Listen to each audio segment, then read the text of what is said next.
ipagdiriwang natin ang Idil Fitr. Isa ito sa pinakamahalagang holiday sa Islam religion. Okay, ngayong araw ay isang regular holiday na idineklara ng ating Pangulong Rodrigo Duterte bilang pagtatapos ng Islamic Holy Month of Ramadan. Ayon sa Proclamation number 6 ni Pangulong Duterte, isa itong pagkakataon ng mapayapang pakikiisa na tayong lahat nga para sa lahat ng ating mga kapatid na Muslim. Dagdag pa ng ating Pangulo na nararapat lamang na gawin itong regular holiday upang iangat ang kahalagahan ng Idil Fitr sa aspetong pangrelihiyon at pangkultural. Binigyan diin ni Pangulong Duterte na ang disiplina ay lubos na matututunan sa fasting o pag-aayuno tuwing buwan ng Ramadan. Hangad din ng ating Pangulo na mahikayat ang lahat ng mga Muslim Filipino communities na makiisa sa lahat ng mga Pinoy upang makamit ang kapayapaan, political stability, economic growth, and development. Okay, so sa mga kapatid nating Muslim, kami po ay nakikiisa sa Idil Fitr. Happy Idil Fitr po sa lahat ng ating mga kababayang Muslim ngayon. Marami ata silang activities ngayon eh.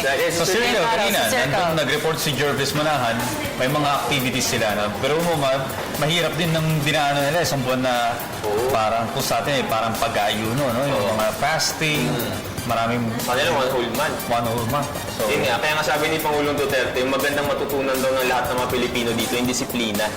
Lalo na sa pag-aayuno ngayon sa fasting, sana raw ma-realize ng mga kababayan natin na kaya nating madisiplina sa lahat ng magkakataon. Alright. At syempre, isa pa rin natin sa ating Teka Moment, ang pagkilala sa mga nagtutulak at gumagamit ng droga, ituturo na sa mga mag-aaral.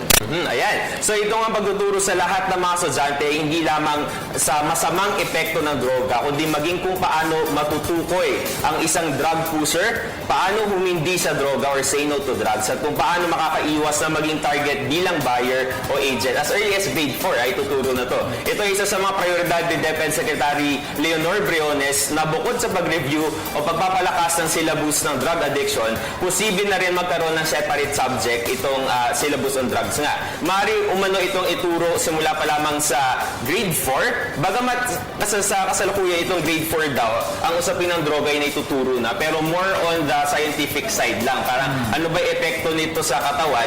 So ngayon, lalagyan nila ng practical side kung paano ka nga magsisay no, paano ka makakatukoy na ito, drug pusher to, drug dealer to, drug user. Oo, alam mo, very relevant yan eh. Kasi naalala ko dito, pinag-uusapan natin to, yung nangyari lang sa concert dun sa Pasay, kung saan mga naging biktima ng illegal na droga, mga kabataan. Pabataan na ng pabataan gumagamit ng illegal na droga. At sabi nga nila, mga dahilan nito, number 1 dyan, peer pressure.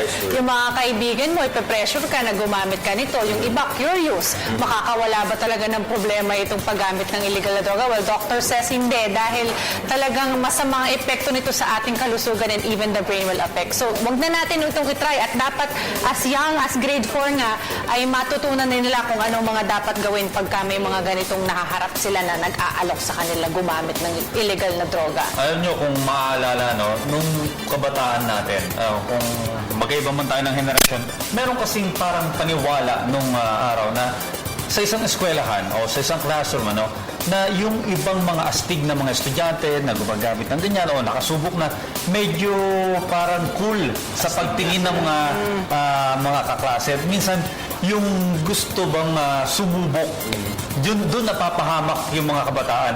Kaya maganda na rin na ang Department of Education nakikipagtulungan sa Philippine National Police, sa mga anti-drug unit ng pamahalaan, para yung mga kabataan nito as early as grade 4 ay makaiwas sa droga.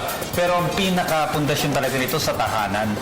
Alam mo yun, yung kapag ang estudyante may paniwala na alam niyang bawal ito, nakakahiyang gawin ito, delikadong gawin ito, siya mismo magkakaroon ng sarili niyang pagkilala dun sa may mga gumagamit na droga na mali yun. Tama, yan. It all starts at home.